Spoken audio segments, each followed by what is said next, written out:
பெற்றதாயும் பிறந்த பொன்னாடும் நற்றவாவானினும் நன்னி சிறந்தனவே. மாசில் வீணையும் மாலை மதியமும் வீசுதென்றலும் வீங்கில வேணிலும் மூசு வண்டரை பொய்கையும் போன்றதே ஈசன் எந்தன் இணையடி நீழலே.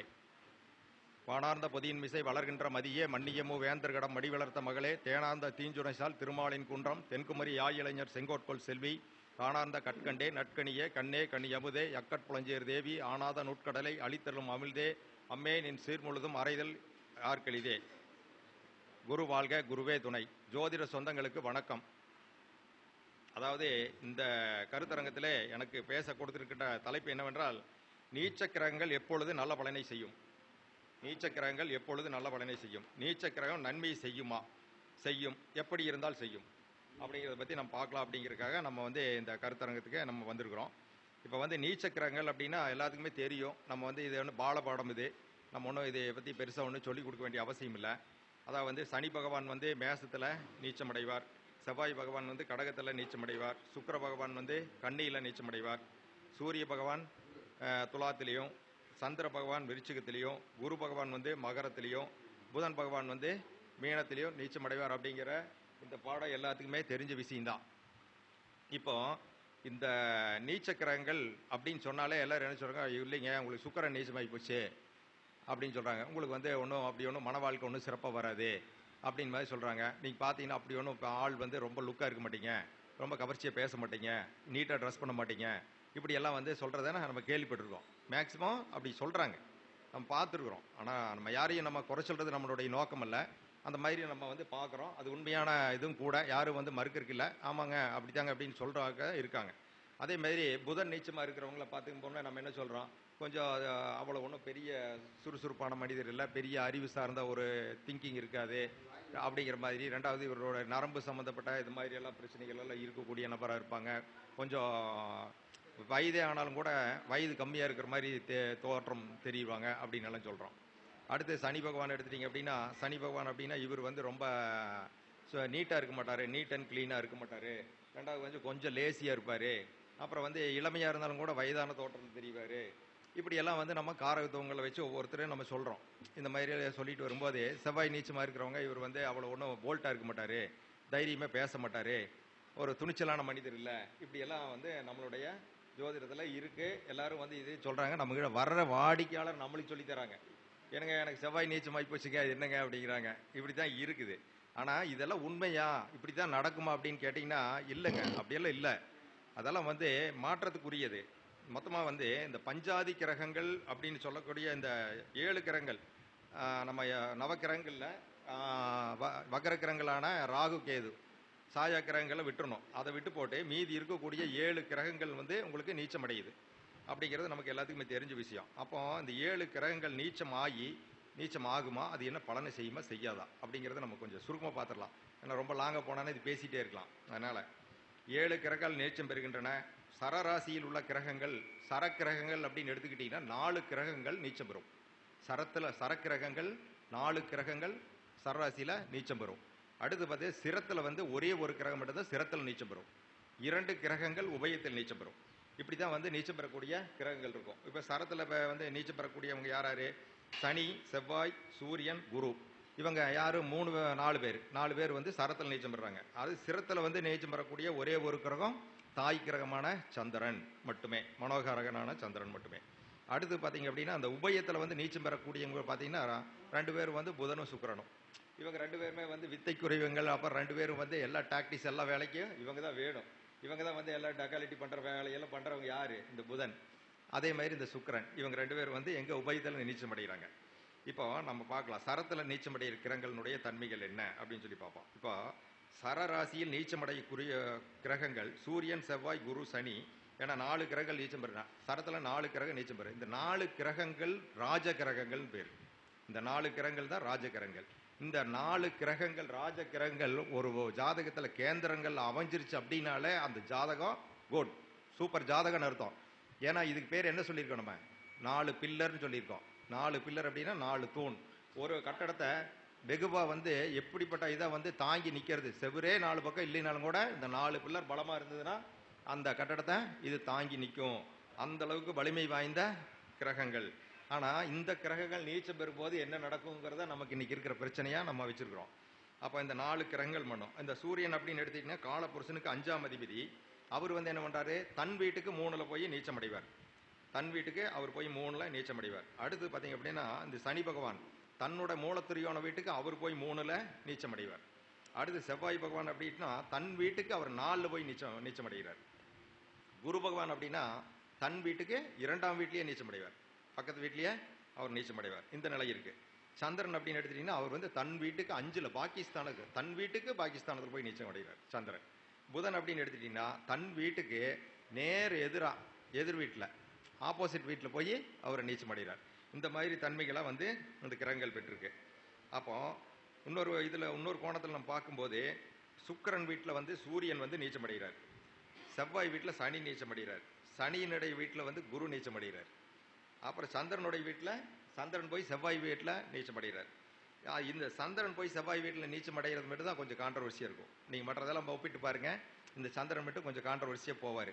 அதே மாதிரி உச்சம் பெறும்போதும் கூட பார்த்தீங்கன்னா எல்லாருமே வந்து இப்போ சூரியன் வந்து செவ்வாய் வீட்டில் போய் நீச்சம் அடைகிற வீட்டில் அங்கே சனி வந்து நீச்சம் அடைகிற வீட்டில் சூரியன் வந்து உச்சமாவார்.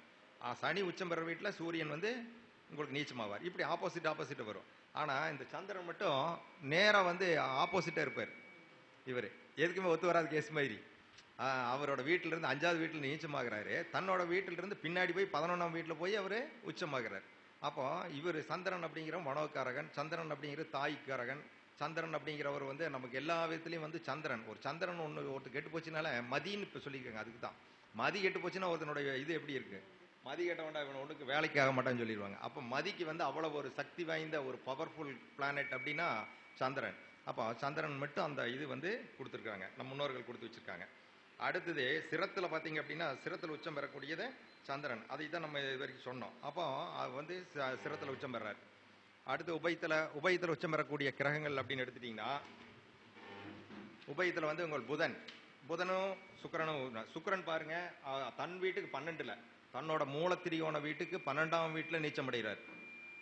தன்னோட மூலத்திரியோன வீடு துலாம் வீட்டுக்கு அவர் 12ஆம் வீட்டில் போய் அவர் நீச்சம் அடைகிறார். அடுத்து பாருங்க புதன் பார்த்தீங்க அப்படின்னா தன்னோட வீட்டுக்கு 7ஆம் வீட்டில் நீச்சம் அடைகிறார். இன்னொரு வீட்டுக்கு 10ஆம் வீட்டில் நீச்சம் அடைகிறார். இந்த மாதிரி ஒரு அமைப்பை இவங்க பெற்றிருக்கிறாங்க. சரி, இதெல்லாம் ஒரு பக்கம் இருக்கட்டும்.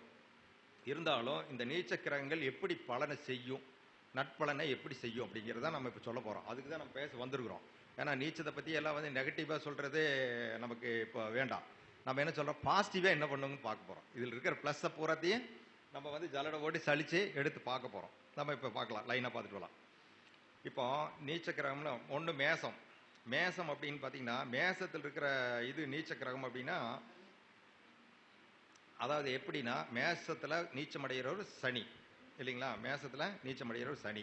இது வந்து என்ன விஷயத்தை நமக்கு சொல்ல வருது அப்படின்னு கேட்டால், ஒரு தலைமையான இடத்துல ஒரு மினிஸ்டரை பார்க்க போகிறோம். நீங்களோ நானும் மினிஸ்டர் பார்க்க போகிறோம். அந்த மினிஸ்டர் பார்க்க போகிற இடத்துல நம்ம எப்படி இருக்கணும், பணிவாக இருக்கணும். அந்த இடத்துல ஒடுக்கமாக இருக்கணும், அடக்கமாக இருக்கணும். அப்படிங்கிற விஷயத்தை தான் சொல்லுது. நம்மளை விட அதையும் படித்த கற்றோர் இடத்துல நம்ம குருநாதர்கிட்ட நம்ம எப்படி இருக்கணும், கொஞ்சம் கீழே இறங்கி இருக்கணும். நம்மளுடைய ஒரு ப்ரொஃபஸர் இருக்கார், காலேஜில் படிக்கிறோம், ப்ரொஃபஸர்கிட்ட நம்ம எப்படி இருக்கணும், ஹெச்ஓடி கிட்ட எப்படி இருக்கணும் அப்படிங்கிறத நம்மளுக்கு ஆசிரியர்கிட்ட எப்படி நடந்துக்கணும், இல்லை நம்ம மாமா கிட்ட எப்படி நடந்துக்கணும், அப்பா கிட்ட எப்படி நடந்துக்கணும், தாத்தா கிட்ட எப்படி நடந்துக்கணும், இதைத்தான் சுட்டி கேட்டுதுங்க. அந்த சனி என்ன சொல்றாரு, நம்மளை விட மேலே இருக்கிறவங்க கிட்ட நீ பணிவாயிரு அப்படிங்கிறத இந்த சனி வந்து சுட்டி காட்டுறாரு. அடுத்து பார்த்தீங்க அப்படின்னா கடகத்தில் செவ்வாய் நீச்சம் அடைகிறார். அப்போ என்ன சொல்லுது, அது என்ன சொல்லுதுன்னா, அதாவது யாருக்கு வேணாலும் வேற்றுமை இருக்குங்க, யார் வேணாலும் வேற்றுமை இருக்கலாம். அண்ணனும் தம்பிக்குள்ள வேற்றுமை இருக்கலாம், அக்காவும் சகோதரனுக்குள்ள வேற்றுமை இருக்கலாம், நண்பருக்குள்ள வேற்றுமை இருக்கலாம், யாருக்கு வேணாலும் தொழில் செய்கிற இடத்துல வேற்றுமை இருக்கலாம், கணவன் மனைவிக்குள்ளேயும் கூட வேற்றுமை இருக்கலாம், குழந்தைக்கும் அப்பாவுக்கும் வேற்றுமை இருக்கலாம். தாய்க்கும் குழந்தைக்கும் வேற்றுமை இருக்கவே கூடாது, இருக்கவே இருக்காது. அந்த தாய் ஆகப்பட்டவள் தன்னோட குழந்தைய என்ன பண்ணாலும் விட்டு கொடுக்கவே மாட்டாங்க. அதாவது பெற்ற மனம் பித்து, பிள்ளை மனம் கல் அப்படின்னு சொல்லுவாங்க. இது என்ன சொல்ல வருதுன்னா, ஒருத்தன் பாருங்க, ஒரு இதில் மர்டர் கேஸில் ஒரு பையன் போய் மாட்டிடுறான். அது வந்து போலீஸ் வந்து அரெஸ்ட் பண்ணுறாங்க. அரெஸ்ட் பண்ணும்போது அந்த அம்மா என்ன சொல்லி அழுகுது, என் பையன் நல்ல பையன்தான், சேர்ந்தவங்க சரியில்லை, என் பையனை கெடுத்துட்டாங்கன்னு சொல்லுறது தவிர இந்த பையன் வந்து தப்பானவன் சொல்லவே இல்லை அந்த அம்மா. இதுதாங்க அந்த தாய்மையான ஒரு கிரகம் அப்படிங்கிற சொல்கிறேன். அதான் செவ்வாய் போய் அங்கே நீச்சம் அடைகிறார். அப்போ தாய்க்கு என்ன இருக்கக்கூடாதுங்க, கோபமும் வேகமும் தாய்கிட்ட இருக்கக்கூடாது அப்படின்னு சுட்டி காட்டுறதுக்காக தான் 4ஆம் இடத்துல போய் அவர் வந்து செவ்வாய் வந்து அங்கே நீச்சம் பெறார்.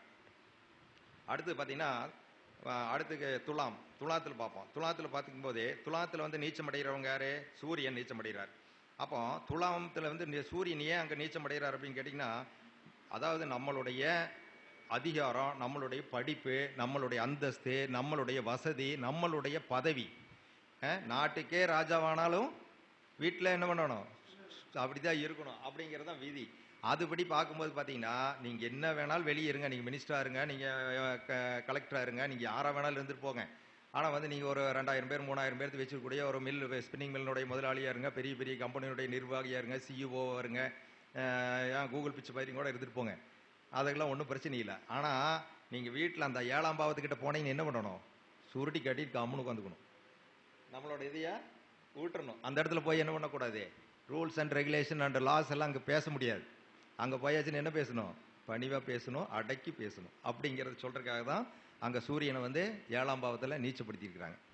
அடுத்து பார்த்தீங்கன்னா குரு வந்து பார்த்தீங்க அப்படின்னு வச்சுங்களேன், காலப்புருஷனுக்கு 10ஆம் இடத்துல தன் வீட்டுக்கு 2ல் வந்து குரு நீச்சம் அடைகிறார். ஏன் போய் தன் வீட்டுக்கு 2ல் நீச்சம் அடைகிறார் அப்படின்னா, அந்த 7ஆம் இடம் 10ஆம் இடம் அப்படிங்கிற கர்மஸ்தானம், அந்த வீட்டுக்கு அதிபதி யாருன்னு கேட்டிங்கன்னா சனி பகவான். சனி பகவான் யாரை குறிக்குது? சிவிலியன்ஸ்ன்னு சொல்கிறோம். சிவிலியன்ஸ் அப்படிங்கிறது யார்? அதாவது அடிமட்டத்தில் இருக்கக்கூடியவங்க, வசதி இல்லாதவங்க, படிப்பு கம்மியாக இருக்கிறவங்க, வசதி குறைவாக இருக்கிறவங்க, தொழில் அதாவது கடின உழைப்பாளிகள், உடல் உழைப்பாளிகள், இப்படி எல்லாம் சொல்கிறோம் நம்ம. அப்போ பொதுமக்கள் அப்படின்னு கூட சொல்கிறோம்.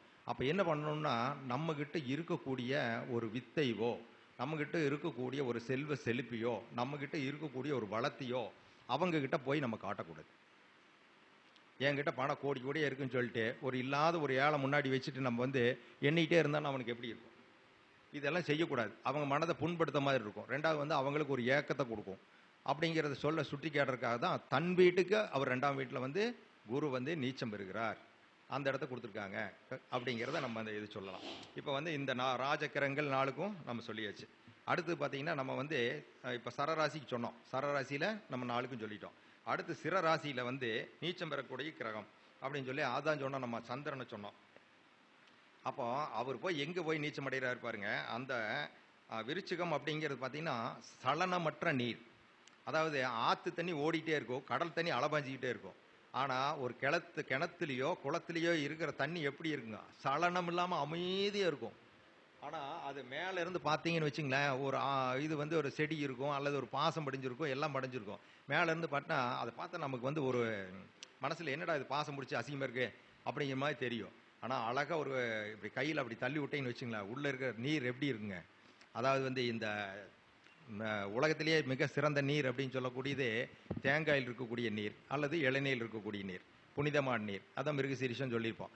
அப்போ அது மாதிரி அந்த நீர் வந்து அவ்வளவு தெளிவாக இருக்கும், சலனம் இல்லாமல் இருக்கும். அப்போ அந்த சந்திரன் அப்படிங்கிறவர் அவர் நீச்சமாகிறது தாய் கிரகம் அப்படின்னு சொன்னோம், மனோகாரகம்னு சொன்னோம். அது போய் வந்து காலபுருஷனுக்கு 8ஆம் வீட்டில் போய் அவர் வந்து நீச்சம் அடைகிறார். ஆனால் நீச்சம் அடைஞ்சாலும் அவர் அந்த இடத்துல அவர் எத்தனை பேத்துலேயும் தோற்றத்தில் வேணா அவர் வந்து தவறாக தெரிகிறார் தவிர, ஆனால் உண்மை என்னன்னு கேட்டீங்கன்னா உண்மையை வந்து அவர் தவறானவர் அல்ல, அவர் தெளிவாக இருக்காரு அவர் அப்படிங்கிறத வந்து அது தெளிவாக சொல்லுது. இதை தான் வந்து அந்த இடத்துல இருக்கக்கூடிய அந்த இதை சொல்லுது. அதுக்கு பேர் மர்மஸ்தானம்னு சொல்கிறோம். மர்மஸ்தானம். 2வது வந்து அந்த இடம் வந்து நெருப்பு வீடு. ரகசியங்களை வந்து நம்ம எங்கே வச்சிருக்கோம்னு கேட்டிங்கன்னா அந்த இடத்துல தான் ரகசியங்கள் வச்சுருக்கோம். ரகசியங்கள், மனிதனுடைய ரகசியங்கள் எங்கே இருக்குது? 8ஆம் பாவத்தில் இருக்குது. அதுதான் விருச்சிக வீடு. அப்போ நம்ம மனம் ரொம்ப ரொம்ப முக்கியமா இல்லையா? ரகசியத்தை காப்பாற்றணும், ரகசியத்தை நம்ம வந்து கரெக்டாக கடைபிடிக்கணும்னா என்ன அர்த்தம்? அப்போ சந்திரன் சரியா இல்லை அப்படின்னா நம்ம போய் நம்மளுடைய குற்றங்களையோ நம்ம செஞ்ச தவறுகளையோ அதையெல்லாம் போய் நம்ம வெளியே சொல்லிட்டு இருந்தான்னு வச்சுங்க, இதையெல்லாம் ஒரு நாள் கேட்டு வச்சுட்டு அதை வச்சு நம்மளை வச்சு ஒருத்தர் பிளாக்மெயில் பண்ணுவானா பண்ண மாட்டானா? அப்படிப்பட்ட இடத்துல வந்து சந்திரன் வந்து அந்த இடத்துல அழகா போய் அந்த இடத்துல போய் நீச்சம் ஆயிருக்கார். மிக அற்புதமான ஒரு இதுங்க. அடுத்து பார்த்தா அப்படின்னா கன்னி வீட்டில் பார்த்தீங்கன்னா நீச்சமாகக்கூடியவர் சுக்கிரன். அது வந்து காலபுருஷனுக்கு 6ஆம் வீடு. அது வந்து பார்த்தீங்கன்னா என்ன வீடு? நில வீடு. அது என்ன நிலம்? விளைச்சல் நிலம். அப்போ வந்து என்னன்னா நீங்கள் கொண்டுட்டு போய் ஒரே ஒரு படி ராயோ சோளமோ கம்போ ஏதோ ஒன்று நீங்கள் ஒரு படியை விதைச்சுட்டிங்கன்னா அது எத்தனை மூட்டை கொடுக்கும்? எவ்வளோ மூட்டை கொடுக்குங்க? அற்புதமான விளைச்சல் கொடுத்து அது 100 மூட்டையாக மாறும்.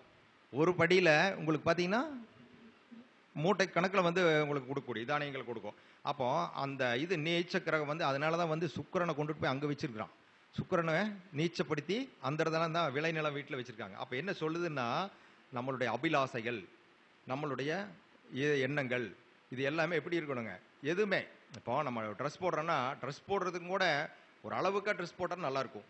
அப்படியே வந்து ஜிகு ஜிகு ஜிகு ஜிகுன்னு பூரா ஜிகனா ஓட்டிக்கிட்டு பூரா தலையிலேருந்து கால் வரைக்கும் ட்ரெஸ் போட்டு எப்படி இருக்கும்? எரிச்சல் ஆயிரும், டென்ஷன் ஆகும் இல்லைங்களா பார்த்தீங்கன்னா. அந்த மாதிரி அதே மாதிரி மூஞ்சிக்கு வந்து லைட்டாக பவுடர் போட்டு லைட்டாக வந்து பொட்டு வச்சா அழகாக இருக்கும். அதை விட்டு போட்டு இந்த அரிதரம் பூசி இந்த இதெல்லாம் பழைய காலத்துலலாம் பார்த்தீங்கன்னா இந்த கோமாளி மாதிரி பூசிட்டு வந்தால் எப்படி இருக்கும்? அது மாதிரி எல்லாம் பண்ணக்கூடாது. அப்போ என்ன பண்ணணும்? அதில் வந்து ஒரு அடக்கம் வேணும், நம்மக்கிட்ட அந்த இடத்துல ஒரு ஒழுக்கம் வேணும் அப்படிங்கிறது. அப்போ ஆசைகள் அப்படிங்கிறது எல்லாமே இருந்தாலும் அந்த இடத்துல ஒரு கட்டுப்பாடு வேணும் அப்படிங்கிறத வந்து நம்ம டாம்பீகமாக யாருக்கிட்டையும் காட்டிக்கூடாது. டாம்பீகமாக யாருக்கிட்டையும் காட்டிக்கூடாது அப்படின்னு சொல்கிற விஷயத்துக்காக தான் சுக்கிரனை கொண்டுட்டு போய் காலபுருஷனுக்கு 6ஆம் வீடு, அங்கே வந்து புதனோட உச்ச வீடு. புதன் அப்படிங்கிறது தான் இதுக்கு அறிவுக்காரன் இல்லையா? அப்போ வந்து அந்த இடத்துல கொண்டுட்டு போய் இவரை கொண்டுட்டு போய் என்ன பண்ணுறாங்க? நீச்சப்படுத்தி வச்சிருக்கிறாங்க அப்படின்னு சொல்லிடலாம். அடுத்து பார்த்தீங்கன்னா புதன் அப்படிங்கிறவர் பார்த்தீங்கன்னா எங்கே போய் நீச்சம் அடைகிறாரு? காலபுருஷனுக்கு 12ஆம் வீடு. அது வந்து குரு வீட்டில் போய் புதன் நீச்சம் அடைகிறார். அப்போ நீச்சம் அடையும்போது அது என்ன விஷயத்தை சொல்ல வருதுன்னா, 12ஆம் வீடு அப்படிங்கிறது தான் நம்மளுடைய திருப்திங்க. மனித வாழ்க்கையினுடைய திருப்தி. அதுதான் இறுதி காலம், அதுதான் நிறைவு. நம்ம வாழ்ந்திருக்கிறேன், நான் நல்லா வாழ்ந்திருக்கேன், நல்லா தான் இருந்திருக்கிறேன், நல்லா பண்ணியிருக்கிறேன், நான் என்னோட மனைவி நல்லா பார்த்துக்கிட்டேன், எங்கள் அப்பா அம்மாவை நல்லா பார்த்துட்டேன், என் குழந்தைகள் நான் பார்த்துக்கிட்டேன், கடமைகளில் நான் பூர்த்தியாக செஞ்சுருக்கிறேன், என் சகோதரர்களை நான் பார்த்துக்கிட்டேன் அப்படின்னு ஒரு திருப்தி. நான் வாழ்ந்த வாழ்க்கை அர்த்தமுள்ள வாழ்க்கையாக இருக்குது அப்படின்னு சொல்லக்கூடிய இடம் எதுன்னு கேட்டிங்கன்னா அந்த 12ஆம் இடம். அந்த 12ஆம் இடத்துல போய் புதனை போய் நீச்சப்படுத்தியிருக்கிறாங்க. அங்கே வந்து குருவனுடைய ஆட்சி வீடு. ஆனால் அந்த இடத்துல உச்சம் பெறக்கூடியவர் யாருங்க? சுக்கிரன் வந்து அங்கே உச்சம் பெறார். அப்போ என்ன சொல்லுதுன்னா, நீ வந்து எவ்வளவு தான் உனக்கு பணம் இருந்தாலும், எவ்வளவு தான் உனக்கு அழகு இருந்தாலும், நீ எப்படிப்பட்ட ஆளாக இருந்தாலும், அந்த இடத்துக்கு வரும்போது நீ வந்து அதையெல்லாம் வந்து ஒதுக்கி வச்சுட்டு உன்னுடைய கடமைகளை செஞ்சு நீ திருப்தியாக வரணும் அப்படின்னு சொல்கிறதுக்காக தான் அந்த இடத்த வந்து புதனை கொண்டுட்டு போய் 12ஆம் வீட்டில் நீச்சப்படுத்தி இருக்கிறாங்க. தனக்காரன் வீடு, அதாவது அந்த இடத்துல வந்து அந்த வீட்டுக்கு பேர் பெரும் தனக்காரனுடைய வீடு. மீன வீடுங்கிறது பெரும் தனத்துக்காரனோட வீடு. அடுத்து வந்து அந்த வீட்டில் வந்து யார் உச்சம் பெறானா? சுக்கிரன் உச்சம் பெறனால அந்த இடத்துல இருக்கிறவன் எப்படி இருப்பான்? அதாவது ஒரு புரியும்படி சொல்லணும்னா, அதாவது ஊர்வசி, ரம்பை, மேனகை அப்படின்லாம் நம்ம கேள்விப்பட்டிருக்கிறோம். அது எப்படிப்பட்ட ஆள் வந்தாலும் நம்ம என்ன பண்ணணுங்க? சலனப்படக்கூடாது, நம்ம புத்தியை இழந்துடக்கூடாது அப்படிங்கிற சுட்டி காட்டுறதுக்காக தான் புதனை கொண்டு போய் அங்கே வச்சிருக்கிறாங்க. இந்த இதை வந்து நமக்கு இதை தான் வந்து அது சொல்ல வருதுங்க. இப்போ இதையெல்லாம் பார்த்துட்டோம். சரி, எப்படி பலனை தருதுங்கன்னு பார்க்கலாமா? இனி அடுத்த ஸ்டெப்பாக பலனை எப்படி கொடுக்குன்னு பார்ப்போம். நீச்சமான கிரகம் நல்ல பலனை செய்யுமா அப்படின்னு ஒரு கேள்வி. செய்யும். நீச்ச கிரகமும் நல்ல பலனை செய்யும். எப்படி இருந்தால் செய்யும் அப்படின்னு சொல்லி நம்ம பார்க்கலாம். ஒரு சில காலகட்டத்தில் நீச்சமான கிரகமும் நல்ல பலனை செய்யத்தான் செய்கிறது. ஒரு சில காலகட்டத்திலும் செய்யும். எல்லா நேரத்திலையும் நீச்ச கிரகம் பலனை செய்யுமா அப்படின்னா அது செய்யாது. எந்த கிரகமே செய்யாது, எல்லா காலகட்டத்திலும் செய்யறது இல்லை. அதுக்குன்னு ஒரு இது வரணும், பீரியட் வந்தால் தான் நம்ம வந்து வாத்தியார் கிளாஸ் எடுப்பார். அது மாதிரி தான் தசா புத்தி வரணும், அந்தரம் வரணும், அல்லது கோச்சாரத்துலையாவது வரணும். ஏதோ ஒன்று கனெக்ட் ஆகும்போது தான் நமக்கு வந்து பலனை கொடுக்கும். அது மாதிரி தான் இதுவும். எந்த சூழ்நிலையும் நல்ல பலனை செய்யுமா, எப்படி இருந்தாலும் நல்ல பலனை செய்யுமா அப்படின்னா, தன்னோடு இணைந்தவர்கள், தன்னை பார்த்தவர்கள், இதை பொறுத்து தான் அதோட பலன் இருக்கும். அது நின்ற வீடு, தன்னோடு இணைந்த கிரகம், தன்னை பார்த்த கிரகத்தை பொறுத்து தான் அதனுடைய பலன் இருக்கும் அப்படிங்கிறத நம்ம எடுத்துக்கணும். அடுத்து பார்த்தீங்கன்னா, நல்ல கால சூழ்நிலையை காலத்தின் கட்டாயத்தால் அந்த இது வந்து நன்மை கொடுக்கும். காலத்தின் சூழ்நிலை அப்படின்னு சொல்கிறோம். காலத்தின் சூழ்நிலை அப்படிங்கிறது எதுக்கு சொல்கிறோம்? நமக்கு அதுக்கு தான் வந்து நம்ம முன்னோர்கள் வந்து ஜோதிடத்தில் பிரித்து வச்சுருக்காங்க. இப்போ கூட சாமி வந்து இப்போ இது பண்ண கூட சொன்னார். இப்போ வசந்த ருது, இந்த ருதுவெல்லாம் சொல்லி தான் அவர் வந்து இப்போ அர்ச்சனை பண்ணார். அப்போ எதுக்காக வச்சுருக்காங்க? இந்த ருதுக்கள் பிரித்து வச்சுருக்காங்க. இந்தந்த காலகட்டத்தில் தான் நீ இது செய்யணும், இந்த காலகட்டத்தை செஞ்சால் தான் இது வெற்றி பெறும், இல்லைன்னா வெற்றி பெறாது அப்படிங்கிறதுக்காக ருதுக்கள் சொல்லியிருக்காங்க. நீ போய் மாசி பக்கடியில் கொண்டு போய் விதைச்சிங்கன்னா வருமா? வராது. அப்போ வந்து எந்த காலத்தில் விதைக்கணுமோ அந்த காலத்தில் விதைக்கணும். அப்போ தான் வந்து அந்த பயிர்கள் வரும், அப்போ தான் அதனுடைய இது கொடுக்கும். அப்போ அதை சொல்கிறதுக்காக தான் அவங்க சொல்லியிருக்காங்க. அதை சொல்ல காற்றடிக்கும் போது வந்து தவிடு விற்கும் போகிறது, மழை பெய்யும் போது உப்பு விற்க போனான்னா அவன் அறிவாளி, அவன் முட்டா பையன்னு அர்த்தம். அது மாதிரி தான் வந்து இந்த ருதுக்கள் வந்து நம்மளுக்கு இதை தான் சொல்லி கொடுக்குது. அப்போ அந்த விஷயத்தை வந்து அது காலங்கள் பொறுத்து தான் செய்யும் அப்படின்னு. அதாவது வந்து அது இன்னொன்றும் வந்து நமக்கு இன்னொன்றும் சொல்லுதுங்க. அதாவது வந்து இந்த நீச்சக்கரங்கள் என்ன விஷயத்தை சொல்ல வருதுன்னா, அது வந்து எப்போவுமே நீ இருக்கிற இடத்துல இருக்கணும்னு சொல்லுது. ஏன் இருக்கிற இடத்துல இருக்கணும் அப்படின்னு சொன்னா, பரமசிவன் கழுத்தில் இருந்து பாம்பு கேட்டது கருடா சவிக்கியமா, இருக்கும் இடத்தில் இருந்து கொண்டால் எல்லாம் சவிக்கியமே, கருடன் சொன்னது. இதில் அர்த்தம் உள்ளது. அப்போ என்னன்னா, அந்த பாம்பு சிவபெருமானுடைய கழுத்தில் இருக்க முடிக்கித்தான் நீ சேட்டையா நீ யாருக்கு பதில் சொல்ற? கருடங்கிட்ட பதில் சொல்ற. இல்லைன்னா என்ன ஆகும்? கருடனுடைய நிழல் பட்டா நீ பஸ்பம் ஆயிடுவ. இது மாதிரி தான் இந்த நீச்சக்கரங்களுடைய வேலை. நீச்சக்கரங்கள் இருக்கும் இடத்தில் இருந்தால் மட்டுமே அதோட இது இருக்கும். நீச்சக்கரங்கள் இருக்கிறவங்க எப்படி இருக்கணும்? தன்னடக்கத்தோடையும் தான் எப்படி இருக்கணுமோ அப்படி இருந்துக்கணும். இல்லை அப்படின்னா நீங்க பெரிய இடத்துல இருக்கணும். அப்போ பரமசிவன் கழுத்தில் இருக்கிற பாம்புக்கு கருடன் கேட்டா என்ன பயம்? ஒன்றும் பயம் கிடையாது, நீ போ அப்படிங்க. அந்த மாதிரி இந்த நீச்சக்கிரங்களும் எந்த இடத்துல யார் கூட சேர்ந்து எந்த எப்படி இருக்குது அப்படிங்கிறத பொறுத்து நம்ம அதனுடைய பலனை நம்ம எடுத்துக்கலாம் அப்படிங்கிற விஷயத்த இது அழகா நமக்கு சுட்டி காட்டுது. அடுத்த பார்த்தீங்கன்னா, மேசத்துல சனி. மேசத்துல சனி எப்படி பலனை கொடுக்குறாரு அப்படி பார்ப்போம். இது ஒரு அற்புதமான விதி, நல்ல விதிங்க. நீங்க நல்லா கூர்ந்து கவனிச்சீங்கன்னா புரியும். அதாவது சனி எப்படி இருந்தா பலனை கொடுக்கணும்னா, அஸ்வினி நட்சத்திரம் 1ஆம் பாதத்துல இருக்கணும். சனி இருந்ததுன்னா என்ன ஆகும்? வர்க்கோத்தம் ஆகும். வர்க்கோத்தம் பெற்ற சனி நீச்சமா இருந்தாலும் நல்ல பலனை தரும். அடிச்சு சொல்லாமா இல்லையா? சனி நல்ல பலனை தருமா தராதா? தரும், கண்டிப்பா தரும். ஏன்னா அது வர்க்கோத்தம் பெற்றிருக்கு. வர்க்கோத்தம் பெற்ற கிரகம் பலவான். அப்போ நீச்சம் அப்படிங்கிறது அங்க என்ன ஆகும்? அவ்வளவுதான், அவங்க டெலிட் ஆயிடும். அப்போ ஒரு நல்ல பலனை தரும். அப்படின்னா ஆட்சி பெற்ற செவ்வாயுடன் இருந்தால் நல்ல பலனை தரும். அப்ப என்ன ஆகும்? நீச்சபங்க ராஜயோகம் பெற்றுமா? நீச்சபங்க ராஜயோகம் பெற்றும். அப்படி இருந்தால் நல்ல பலனை தரும். உச்சம் பெற்ற சூரியனுடன் இருந்தாலும் நல்ல பலனை தரும். சுவர்களான சுக்கிரன் குருவின் பார்வையில் இருந்தாலும் நல்ல பலனை தரும். அதே இடத்துல சூரியனும் இருந்து சப்போஸ் சந்திரன் துலாத்திலிருந்து பார்த்துட்டாருன்னு வச்சுங்க, அபரிமிதமான பலனை தரும். ஏன்னா பௌர்ணமி யோகத்துக்கு வந்துடுவார். பௌர்ணமி யோகத்தில் வரும்போது ரொம்ப அருமையான பலனை தரும். அப்படின்னா கோச்சாரத்தில் சனி மேலே சுபர்கள் எப்பெல்லாம் வர்றாங்களோ, கோச்சாரத்தில் சனி மேலே சுபர்கள் எல்லாம் எப்பெல்லாம் வர்றாங்களோ, சுக்கிரன் வரும்போதோ குரு வரும்போதோ நல்ல கிரகங்கள் வரும்போது என்ன பண்ணுவாருங்க, இந்த சனி பகவான் அந்த இடத்துல நீச்சமாக இருந்தாலும் கூட நல்ல பலனை கொடுப்பார். அப்படிங்கிற சொல்றதுக்கு சொல்லலாங்களா? அடி சொல்லாமா? தைரியமே சொல்லலாம். அப்போ நல்ல பலனை கொடுக்க அப்படிங்கிறது உறுதி பண்ணிக்கலாம். அடுத்தது பார்த்தீங்க அப்படியே கடகத்தில் செவ்வாய். கடகத்தில் செவ்வாய் புனர்பூசம் 4ஆம் பாதத்தில் இருந்தா வர்க்கோத்தம் பெறும். அப்போ இந்த செவ்வாய் அந்த நீச்ச வேலையை அங்கே செய்வாரா? செய்ய மாட்டார். ஏன்னா வர்க்கோத்தம் பெற்ற கிரகம் பலமானவை. அப்படின்னா சந்திரனுடன் சேர்ந்து இருந்தாருன்னா அங்கே தீமை செய்வாரா? செய்ய மாட்டார். நீச்சபங்க ராஜயோகம் பெற்றார், அப்போ செய்ய மாட்டார். அங்கே உச்ச குருவுடன் சேரும்போது அவ்வளோதான், அதை விட எக்ஸலண்டான பலனை கொடுக்க போறாரு. அப்புறம் குரு குருவனுடைய பார்வையில் இருக்கார். சப்போஸ் குருவனுடைய பார்வையில் இருக்கார், சுக்கிரனுடைய பார்வையில் இருக்காருன்னு வச்சுங்களேன், அப்பவும் நல்ல பலனை செய்வார். அடுத்து பார்த்தீங்கன்னா கோச்சாரத்தில் செவ்வாய் நீச்ச செவ்வாய் மேலே சூரியனோ குருவோ ராகுவோ வரும்போது எப்படி செய்வாருங்க? அபரிமிதமான பலனை செய்வார் அவர். ஏன்னு கேட்டால் சூரியனோட நட்பு கிரகம். சூரியனோட சேரும்போது உங்களுக்கு அரசு சார்ந்தது இது சம்மந்தப்பட்ட இது எல்லாம் கொடுத்துட்றாரு. குருவோட சேரும்போது குரு மங்கள யோகம் ஏற்பட்டுருது. அப்போ பார்த்தீங்க அப்படின்னா இவங்களுக்கு அந்த இடத்துல ஒரு யோகத்தை பண்ணுது. குரு ராகு கூட சேரும்போது பெரும் பணம். அதாவது நீங்கள் என்ன பண்ணுவீங்கனாலும் தெரியாது, நீங்கள் டபுளிங் பண்ணுவீங்களா, நீங்கள் போய் என்ன பண்ணுவீங்களாலும் தெரியாது. ஆனால் அந்த இடத்துல ஏதோ ஒரு இடத்துல உங்களுக்கு கொடுத்துரும் இல்லையா? குரு ராகு சேர்ந்தோன்னா குரு சண்டால யோகா அப்படின்னு சொல்றீங்க. ஆனால் அது என்ன பண்ணும்? அதாவது நம்பர் 2 பிஸ்னஸ்ல உங்களுக்கு பணம் கொடுத்துரும் இல்லையா? எப்படியோ ஒன்று ஆட்டை போட்டு வந்துடுவீங்க, அடிச்சு தள்ளிடுமில்ல அப்படிங்கிறத சொல்லிடலாம். அடுத்தது பார்த்தீங்கன்னா கண்ணியில் உங்களுக்கு அங்கே என்ன பண்ணுறாரு? கண்ணியில் சுக்கிரன் இதாகிறார். சுக்கிரன் சித்திரை 2ஆம் பாதத்தில் இருக்காருங்க. சித்திரை 2ஆம் பாதத்தில் இருந்தாருன்னு என்ன பண்ணுவார்? வர்க்கோத்தம் ஆயிடுவார். அப்போ இந்த சுக்கிரன் நன்மை செய்வாரா செய்ய மாட்டாரா? ஃபென்டாஸ்டிக்காக செய்வார். ஆட்சி பெற்ற சுக்கிரன் கொடுக்குற பலத்தை விட இந்த நீச்சம் பெற்ற சுக்கிரன் மிக அற்புதமான பலனை கொடுப்பார். அப்படிங்கிறத நம்ம தெளிவாக சொல்ல முடியும். அடுத்தது பார்த்தீங்க அப்படின்னா குருவனுடைய பார்வையில் இருக்கார்.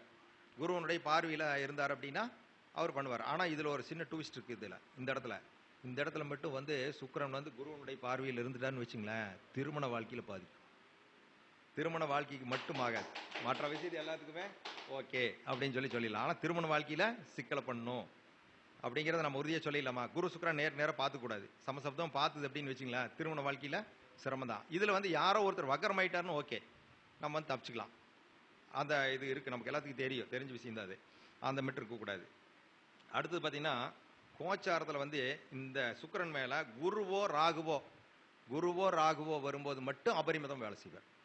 கோச்சாரத்தில் சுக்கிரன் மேலே குரு வரும்போது தப்பு பண்ணாது. அது வந்து ஏன்னா குறைஞ்ச டைம் தான். அந்த இடத்துல வந்து ஒரு சலனம் ஏற்படும். அது என்னன்னு புரியும், உங்களுக்கு எல்லாமே புரியும் நினைக்கிறேன். அந்த இடத்துல நம்மளை ஒரு சலனப்படுத்தும், நம்மளை வந்து ஒரு இதில் வந்து ஈர்க்கும். அந்த இடத்துல நீங்கள் தப்பிச்சிட்டிங்கன்னா மற்ற விதமாக உங்களை என்ன பண்ணாதுங்க, ஒன்றும் பண்ணாது. ஆனால் சுக்கிரன் மேலே ராகு வரும்போது உங்களுக்கு எல்லாம் கூட்டிகிட்டு போய் எங்கெங்கெல்லாம் போய் காட்டணுமோ எல்லாத்தையும் காட்டிடும். அதெல்லாம் நீங்கள் பார்க்காதெல்லாம் பார்த்துட்டு வந்துடலாம். அந்த டைமில் எங்கே வேணாலும் போகலாம் அப்படிங்கிறத நம்ம வந்து அந்த இதையை செய்யும். அப்போ கண்ணியில் இருக்கக்கூடிய சுக்கிரனும் நன்மை செய்யும் இல்லைங்களா? ஓகேவா? அடுத்தது துலாத்தில் இருக்கக்கூடிய சூரியன் எப்படி நன்மை செய்வார் அப்படின்னு சொல்லி பார்ப்போம்.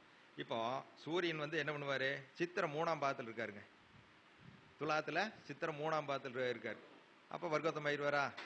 அப்போ வந்து இவர் நன்மை செய்வாரா செய்ய மாட்டாரா? நிச்சயமாக செய்வார் அப்படிங்கிற அறுதியை சொல்லலாம். அடுத்தது குரு பார்வையில் இருக்காருங்க. குரு பார்வையில் இருக்கார் அப்படின்னு வச்சுங்களா. குரு பார்வையில் இருந்தால் இவர் என்ன பண்ணுவார், நிச்சயமாக வந்து ஒரு நன்மையை செய்வார் அப்படின்னு சொல்லலாம். செவ்வாயோட பார்வையில் இருக்கார். மேசத்தில் செவ்வாய் ஆட்சி பெற்ற செவ்வாயினுடைய பார்வையில் வந்து சூரியன் தான் என்ன பண்ணுவாருங்க. அதாவது சூரியனும் செவ்வாய் வந்து சேர்க்கை இருந்து நல்லபடி சுபத்துவமான ஒரு நல்ல நிலைமையில் இருந்தார் அப்படின்னா இவர் கலெக்டராக இருக்கலாம். அது கூட குரு கனெக்டானா கலெக்டர் ஆயிடலாம் இல்லைங்களா? இல்லை ஆகலை, சுபத்துவமாக இல்லை, இவர் நீச்சமாய் போயிட்டு சூரியன் நீச்சமாய் போயிட்டார். செவ்வாய் பார்க்குறாரு, குருவும் கனெக்ட் பண்ணுறாரு, ஏதோ ஒரு விதத்தில் கனெக்ட் பண்ணுறாரு அப்படின்னா அந்த கலெக்டர் ஆஃபீஸில் ஒரு பியூனாவது இருப்பாரா? இருக்கலாமா இருக்கக்கூடாதா? இல்லைங்களா? இருப்பார். உண்மையா இல்லைங்களா? இல்ல உண்மை சொன்னா உண்மை தானே சொல்றோம் நம்ம. இருப்பாரா இருக்க மாட்டாரா? எப்படா வந்து உனக்கு இப்படி இருக்குது, சூரியன் நீச்சமாரி நீ எப்படா கவர்மெண்ட் ஜாபுக்கு போனேன்னு அப்படின்னு கேட்குறோம்ல. அந்த மாதிரி இந்த வேலை வந்து இந்த சூரியன் வந்து அந்த இடத்துல இருக்கும்போது செய்கிறார். அதே மாதிரி சுக்கிரனுடைய பார்வையில் இருக்கும்போதும் சூரியன் வந்து ரொம்ப வந்து அந்த இது பண்ணுறதில்ல. ஒரு மீடியமாக வந்து ஒரு 50% 60% வரைக்கும் நமக்கு வந்து அந்த நீச்ச இது நீங்கி போயிடும் அப்படின்னு சொல்லி சொல்கிறான். அப்புறம் கோச்சாரத்தில் வரும்போது அந்த சூரியன் மேலே குரு வந்தாலோ புதன் வந்தாலோ செவ்வாய் வந்தாலோ இவர் வந்து என்ன பண்ணுவாருங்க, நன்மை செய்வார். ஆனால் சந்திரன் வரக்கூடாது. சந்திரன் வந்தாருன்னு வச்சுக்க அங்கே வந்து என்ன ஆகும், பிரச்சனை பண்ணி விட்டுரும்.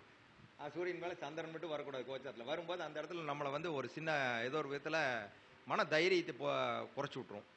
ரெண்டாவது வந்து நமக்கு அந்த இதில் வந்து ஏதோ ஒரு இடர்பாடுகள் வரும். அந்த நாள்களில் வந்து நம்மளை விட மேலே இருக்கிறவங்க, நம்மளை விட மேலேன்னா நம்ம குருமார்கள், நம்ம விட வசதியானவங்க, நம்மளை எந்த விதத்துலையாவது நம்மளை விட மேலே இருக்கிறவங்ககிட்ட நம்ம அருங்கும்போது நம்ம வந்து அந்த இடத்துல தோல்வி இதை சந்திக்க வேண்டிய ஒரு சூழ்நிலையை அந்த இடத்துல கொடுத்துரும். அந்த சந்திரனுக்கு மட்டும் அது ஆகாது அப்படின்னு சொல்லுங்க.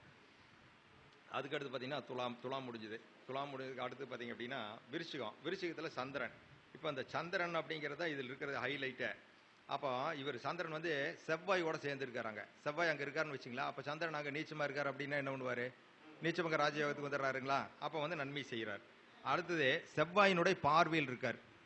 செவ்வாய் வந்து பார்வையில் இருக்கார், செவ்வாயினுடைய பார்வையில் இருக்காருன்னு வச்சுங்களேன். இப்போ என்ன பண்ணுவார், இப்போ வந்து நன்மை தான் செய்வார் இல்லைங்களா. செவ்வாயினுடைய பார்வையில் இருந்தாலும் நன்மை செய்வார். சந்திரன் செவ்வாயும் பரிவர்த்தனையில் இருக்காங்க. இந்த இடத்துல கடகத்தில் வந்து செவ்வாய் இருக்காரு, இங்கே வந்து சந்திரன் இருக்காரு, இவங்க பரிவர்த்தனை யோகத்தில் இருக்காங்க. இப்போ இந்த இடத்துல என்ன பண்ணுவார், இந்த இடத்துலையும் வந்து நன்மை தான் செய்ய போறார் அப்படின்னு சொல்லிடலாம். சந்திரனுக்கு வந்து சுக்கிரன் குரு பார்வை இருக்குன்னு வச்சுங்களேன். சந்திரனுக்கு சுக்கிரனோட பார்வையும் குரு பார்வையும் இருக்கும்போது இந்த காலகட்டத்தில் என்ன பண்ணுவாருங்க, அது நல்லா தான் செய்வார். அப்புறம் சந்திரனுக்கு 7ல் சூரியன் இருப்பது. சந்திரனுக்கு 7ல் சூரியன் இருந்தால் என்ன ஆகுங்க, இப்போ 7ல் இருந்தால் எங்கே இருப்பார், ரிஷபத்தில் இருப்பார். ரிஷபத்தில் சூரியன் இருக்கும்போது இங்கே சந்திரன் நீச்சமாக இருக்கார் அப்படின்னு வச்சுங்க. இது வந்து கெடுதலை செய்யுமா? நீச்ச கிரகம் அது, நீச்ச சந்திரனா இல்லை. பௌர்ணமி விசாகத்தில் இருக்குது, விசாகத்தில் இருக்கு. அப்போ என்ன பௌர்ணமி பூரண பௌர்ணமியில் இருக்கார். அப்போ வந்து என்ன பண்ணும், இந்த சந்திரன் வந்து நன்மை தானே செய்வார். அப்போ நீங்கள் நீச்ச சந்திரன் போய் தானே இல்லைங்களா. அடுத்தது மகரத்தில் வந்து குரு நீச்சம் அப்படின்னு சொல்லியிருக்கோம். அப்போ குரு வந்து சனியோட சேர்ந்து இருக்காருங்க. சனி வீட்டில் இருக்காரு, சனி அங்கேயே இருக்காருன்னு வச்சுங்களேன். அப்போ நீச்சபங்க ராஜயோகம் பெருமை பெறாதான், நீச்சபங்க ராஜயோகம் பெறும். அப்போ இந்த குரு வந்து கெடுதலை செய்ய மாட்டார் அப்படின்னு சொல்லலாம். குரு சனியினோட பார்வையில் இருக்கார். சனி ஏதோ ஒரு வகையில் 3ஆம் பார்வையோ 7ஆம் பார்வையோ 10ஆம் பார்வையோ இந்த நீச்ச குருவை சனி பார்க்குறார், தன் வீட்டை தானே பார்க்குறார். அப்படிங்கிற சூழ்நிலையில் இந்த குரு வந்து கெடுதல் செய்வாரா? செய்ய மாட்டார். குரு செய்யறதுக்கு வாய்ப்பு கிடையாது. அதையே யார் அனுமதிக்க மாட்டாங்க, யார் அனுமதிக்க மாட்டான், சனி அதையும் அனுமதிக்க மாட்டார் அப்படின்னு சொல்லிடலாம். அடுத்து குரு மேலே செவ்வாயோ குரு மேலே சுக்கிரனோ குரு மேலே சூரியனோ அவர் பார்வையை செலுத்தும் போது அப்படிங்கும்போது பார்த்தீங்கன்னா ஏதாவது தீமை செய்யுமா அப்படின்னா தீமை செய்யாது அப்படிங்கிறத நம்ம சொல்லிடலாம். அடுத்து குரு வந்து உத்திராடம் 2ஆம் பாதத்தில் இருக்காருங்க. உத்திராடம் 2ஆம் பாதத்தில் இருக்காரு. அந்த ராசியினுடைய முதல் பாதத்தில் குரு அங்கே இருக்காரு. ஆனால் இவர் வந்து எப்படி கெடுதல் செய்வாரா? வர்க்கோத்தமாயிருவாரா? வர்க்கோத்தமாவாரா? இல்லை இல்லை, அது இல்லை. உத்திராடம் 2 இல்லை. உத்திராடம் 2ல் வர்க்கோத்தமாக மாட்டார். உத்திராடம் 2ல் தான் வர்க்கோத்தமாவார். ஆனால் ஆமாங்க. அப்போ உத்திராடம் 2ல் இருந்தேன்னா அவர் வர்க்கோத்தமாயிருவார். அப்போ வந்து இவர் என்ன கெடுதல் செய்வார் அப்படின்னா, இவர் கெடுதல் செய்ய மாட்டார் அப்படின்னு சொல்லிடலாம். குருவும் சனியும் பரிவர்த்தனை ஆகிறாங்க. குருவும் சனியும் பரிவர்த்தனை ஆகிறாங்க. இந்த பரிவர்த்தனையில் இந்த இடத்துல ஒரு முக்கியமான ட்விஸ்ட் இருக்குதுங்க. அதாவது கும்பத்தில் இருக்கிறோட சனியும் மீனத்தில் இருக்கக்கூடிய குருவும் பரிவர்த்தனை ஆகிறான்னு வச்சுங்களேன். அல்லது வந்து இதில் வந்து தனுசில் இருக்கக்கூடிய குருவும் கும்பத்தில் இருக்கக்கூடிய ஒரு சனியும் வந்து பரிவர்த்தனை ஆகிறான்னு வச்சுங்களேன். இந்த இடத்துல வந்து இந்த பரிவர்த்தனை அவ்வளோ சரியில்லாத பரிவர்த்தனைங்க. அப்படியா? கும்பத்தில் நீச்சம் வருது, அது நீச்சமாகறதுனால. ஆமாம், சாரி. அப்போ வந்து அந்த இடத்துல பார்த்தீங்கன்னா, அப்போ இதில் வந்து கும்பத்தில் வந்து சனி, மீன இதில் வந்து தனுசில்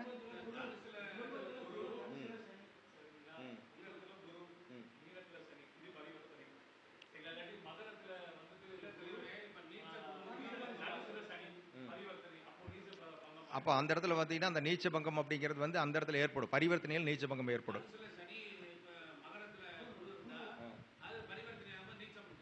ஆமாம், நீச்ச விருத்தியா, கரெக்ட். இந்த இடத்துல ஒரு சின்ன ட்விஸ்ட் இருக்கும். இது கொஞ்சம் கவனமாக இருக்கணும். பார்த்தீங்களா, இப்போ நானே கன்ஃபியூஸ் ஆகிட்டேன். அந்த இடத்துல வந்து அந்த பரிவர்த்தனை வரும்போது உங்களுக்கு வந்து அந்த இடத்துலையுமே கெடுதலை செய்யறதில்ல அப்படின்னு சொல்லிடலாம். அடுத்தது புதனை பார்க்கலாங்க. புதன் வந்து மீனத்தில் புதன் வந்து குருவோடு இருக்காருன்னு வச்சுங்களேன். அப்போ குரு இருக்கார், ஆட்சி பெற்ற குரு அங்கே இருக்காரு அப்படின்னு சொன்னால் இந்த இடத்துல வந்து கெடுதலை செய்யுமா அப்படின்னு சொன்னால் கெடுதலை செய்யாது. ரெண்டாவது வந்து கடகத்தில் வந்து இருக்கக்கூடிய குரு உச்சமாயிருவார். உச்ச குரு வந்து இந்த புதனை பார்க்குறாருன்னு வச்சுங்களேன். அந்த இடத்துல வந்து உங்களுக்கு கெடுதலை செய்யுமா அப்படின்னு சொல்லி பார்த்தீங்கன்னா அந்த இடத்துல வந்து இது கெடுதலை செய்யாது. சுக்கிரனோட இருக்கிறார், சுக்கிரன் வந்து அங்கே உச்சமாக இருக்கிறார். இந்த நிலைமையில வந்து பார்க்குறாருன்னு வச்சுங்களேன். அப்போ இது வந்து இப்போ கெடுதலை செய்யுமா அப்படின்னா அந்த இடத்துலையும் இவர் கெடுதலை செய்ய மாட்டார். புதன் வந்து ரேவதி 4ஆம் பாதத்தில் இருக்காருங்க, வர்க்கோத்தம நிலையில் இருக்கார். அப்படி இருக்கும்போது இவர் நீச்ச புதன் இவர் வந்து தீமை செய்வாரா அப்படின்னு சொல்லி பார்த்தா அப்படின்னா அந்த இடத்துலையும் வந்து இவர் தீமை செய்ய மாட்டார். அடுத்தது புதன் வந்து கோச்சாரத்தில் யாரெல்லாம் வரும்போது இவர் நன்மை செய்வார்னா, புதன் மேலே சூரியன் வரும்போது புதாதித்ய யோகம் ஏற்படுது, அந்த இடத்துலையும் கெடுதல் செய்ய மாட்டார். அதே மாதிரி புதன் மேலே வந்து சனி வரும்போது அவர் ஒரு யோகத்தை ஏற்படுத்துவார், அதுவும் பண்ண மாட்டார். அதே மாதிரி புதன் மேலே சுக்கிரன் வரும்போது உங்களுக்கு நன்மை செய்வார் அப்படிங்கிறத சொல்லிடலாம். அப்போ நீச்ச கிரகங்கள் எல்லாமே வந்து நமக்கு தீமை செய்யாது அப்படிங்கிற விஷயத்துக்கு நம்ம கன்ஃபார்மாக வந்துடலாம் இல்லைங்களா. அடுத்தது மேற்படி விதியின்படி நீச்ச கிரகங்கள் இருந்தால் நீச்ச கிரகம் பலமான நன்மையை செய்கிறது. நீச்ச கிரகத்து கூட சேர்றான்னு வச்சுங்க. நீச்ச கிரகம்னு சப்போஸ் வந்து பரிவர்த்தனை ஆகுறாங்க. இப்போ செவ்வாயும் சந்திரன்னு சொன்னான் இது மாதிரி. அப்போ நீச்ச கிரகம் நேருக்கு நேராக பார்த்துக்கிட்டாலும் நீச்ச கிரகம் வந்து சார பரிவர்த்தனைகள், வீடு பரிவர்த்தனைகள் எல்லாம் வரும்போதும் அந்த நீச்ச கிரகங்கள் வந்து என்ன பண்ணுதுங்க, நம்மளுக்கு நன்மையே செய்ய வருது அப்படிங்கிறத சொல்லிடலாம். அதே மாதிரி பௌர்ணமி யோகத்தில் இருந்தாலும் நன்மை செய்யுது, நீச்சபங்க ராஜயோகத்தில் இருந்தாலும் நன்மை செய்யுது, வர்க்கோத்தம் பெற்றிருந்தாலும் நன்மை செய்யுது, நட்பு கிரகங்களுடைய சேர்க்கை பெற்று நட்பு கிரகங்களுடைய சாரம் பெற்று நட்பு கிரகங்களுடைய பார்வை பெற்றிருந்தாலும் நீச்ச கிரகங்கள் என்ன பண்ணுங்க, நன்மை தான் செய்யும், கெடுதலை செய்யாது அப்படின்னா. அதே மாதிரி சுபர்கள் பார்வை, அதாவது ஒன்றுக்கு மேற்பட்ட சுபர்களுடைய பார்வைகள் வந்து பெறும்போதும் அது வந்து அருமையாக வந்து அந்த நீச்சம் வந்து பண்ணுறதில்ல அப்படிங்கிறத நம்ம சொல்லலாம். அப்போ நீச்ச கிரகத்தை சரியாக ஆராய்ந்து பார்த்து பலன் எடுக்கும் பட்சத்தில் சரியான பலனை சொல்ல முடியும் அப்படிங்கிறத நம்ம சொல்லாமல் இல்லைங்களா, தைரியமாக சொல்லலாம். அதை எடுத்தேன் கவிழ்த்தேன் என்று நீச்சம் என்று குறைத்து மதிப்பிடக்கூடாது. இது வந்து இந்த விதிகள் எல்லாம் நம்ம வந்து எப்போவுமே நம்ம பொருத்தி பார்த்து தான் அந்த நீச்ச கிரகத்தை வந்து அளவீடு செய்யணும் அப்படிங்கிறத அந்த ஒரு நல்ல ஒரு இதை சொல்லி இதை பேச எனக்கு வாய்ப்பளித்த லட்சுமி பிரசன்ன ஜோதிடத்திற்கு நன்றி கூறி, இதுவரை என்னுடைய காதொலி கேட்ட அனைவருக்கும் நன்றி கூறி, ஜோதி சொந்தங்களுக்கு நன்றி கூறி விடைபெறுகிறேன். நன்றி, வணக்கம்.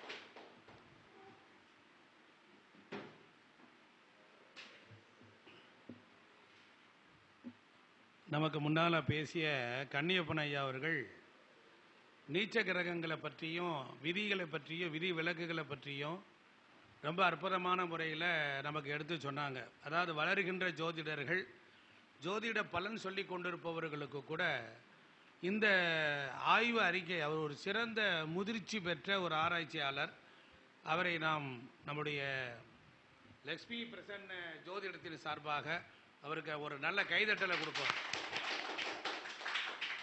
ஐயாவுக்கு ஏதாவது பொன்னாடை வாங்க.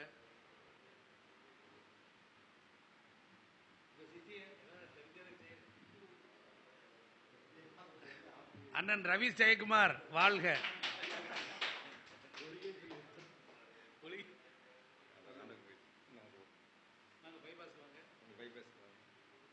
bypass.